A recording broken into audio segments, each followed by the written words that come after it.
juga.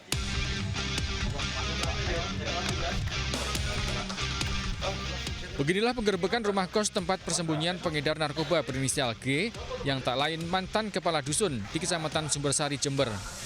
Polisi menemukan sabu-sabu seberat 51 gram berikut alat timbang. Penangkapan ini merupakan pengembangan dari tertangkapnya M, seorang pengedar yang mengaku mendapatkan barang haram ini dari G. Dalam aksinya, tersangka G mengedarkan narkoba secara online dengan sistem ranjau atau diletakkan di suatu tempat tertentu seperti pemakaman atau fasum. Selanjutnya konsumen mengambil sendiri tanpa tahu pengedarnya. Ini miliknya dia, ini milikmu. Ya. Tadi di sini. Tadi di sini. Oke, di saku sebelah kiri Pak itu ya. Ini dikeluarkan sama anggota kami. Ini. Jadi ini adalah sabu di dalamnya Pak itu ya. Salah satu contohnya ini. Ya, nggak usah dibuka semua, contohnya aja. Oke. 1, 2, 3, 4, 5. Itu ya. Nah ini ya. Nah ini sabunya ya. Ada berapa? Belum. 6. Ada 6 peluru. Ini peluru. Dia itu untuk melakukan transaksinya secara ranjau. Saat ini tersangka tengah menjalani penyidikan di Mapolres Jember dan dijerat pasal 112 dan 114 tentang peredaran narkoba dengan ancaman hukuman minimal 6 tahun dan maksimal seumur hidup. Dari Jember, Jawa Timur, Bambang Sugiarto, iNews melaporkan. Lokasi judi kasino berkedok tempat bermain futsal digerebek polisi di Bandung, Jawa Barat. Sementara itu saat narkoba Polres Jember menggerebek rumah kos yang dijadikan tempat peredaran narkoba.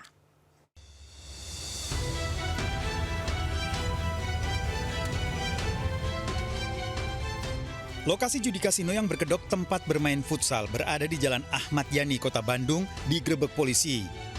Polisi mengamankan puluhan pemain judi, 3 pengelola judi kasino, peralatan, serta uang tunai yang merupakan uang taruhan judi yang mencapai 390 juta rupiah. Lokasi ini berada di tengah kota Bandung, memainkan 2 kelas, VIP dan kelas biasa. Jenis permainan judinya, Neo dan Bakarat. Juga di ruang VIP, ya.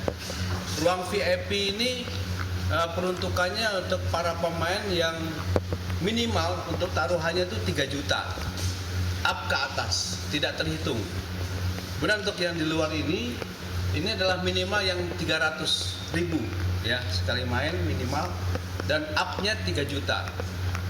Di atas itu mereka akan bisa memasuki ruang VIP. Para pelaku judi masih menjalani pemeriksaan di kantor polisi untuk mengetahui berapa lama tempat ini digunakan. Dari Bandung, Jawa Barat, Jupita Mailana, iNews melaporkan. Seorang warga negara Nigeria ditangkap polisi karena terlibat penipuan online senilai 36 miliar rupiah. Sementara 4 tersangka pemalsuan materai ditangkap Satuan Reserse Kriminal Polres Pelabuhan Tanjung Priok, Jakarta.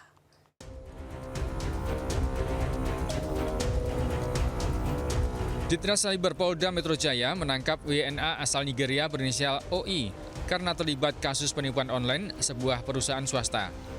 Bersama rekannya seorang warga negara Indonesia berinisial OC yang kini buron, pelaku memanipulasi dokumen elektronik dengan menyamar sebagai tokoh terpercaya di dalam suatu organisasi. Korban telah menyetorkan 36 miliar rupiah dan rugi 1,6 miliar rupiah. Motif kedua pelaku hanya demi memenuhi kebutuhan ekonominya. Kemudian salah satu email dari salah satu pihak ini dihack atau dikuasai oleh pelaku, sehingga akhirnya pelaku berkomunikasi menggunakan email salah satu pihak yang akhirnya mengakibatkan kerugian pada korban. Selain mengamankan 1 pelaku, polisi juga menyita barang bukti berupa dokumen, rekening bank, 2 unit handphone, 1 unit laptop, dan 1 unit printer. Yakni dijerat pasal berlapis dengan ancaman hukuman maksimal 12 tahun penjara dan denda maksimal 12 miliar rupiah. Dari Jakarta, Dan Helmi Sayang Bakti, iNews melaporkan.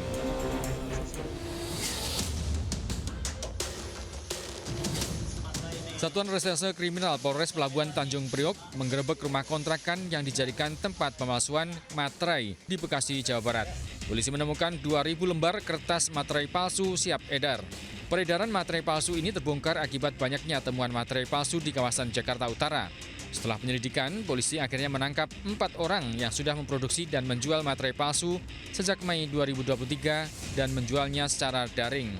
2 orang tersangka merupakan pegawai percetakan yang bisa membuat materai palsu yang hingga sekilas tak beda dengan yang asli. Akibat pemalsuan materai ini, negara rugi hingga 1,5 miliar rupiah. Materai tempel nominal 10.000 palsu sebanyak 2.349 lembar atau 117.450 keping. Jika dikonversikan dengan harga jual yang Keempat tersangka dijerat pasal berlapis dengan ancaman hukuman 7 tahun penjara. Dari Jakarta, Sofyan Firdaus, iNews melaporkan.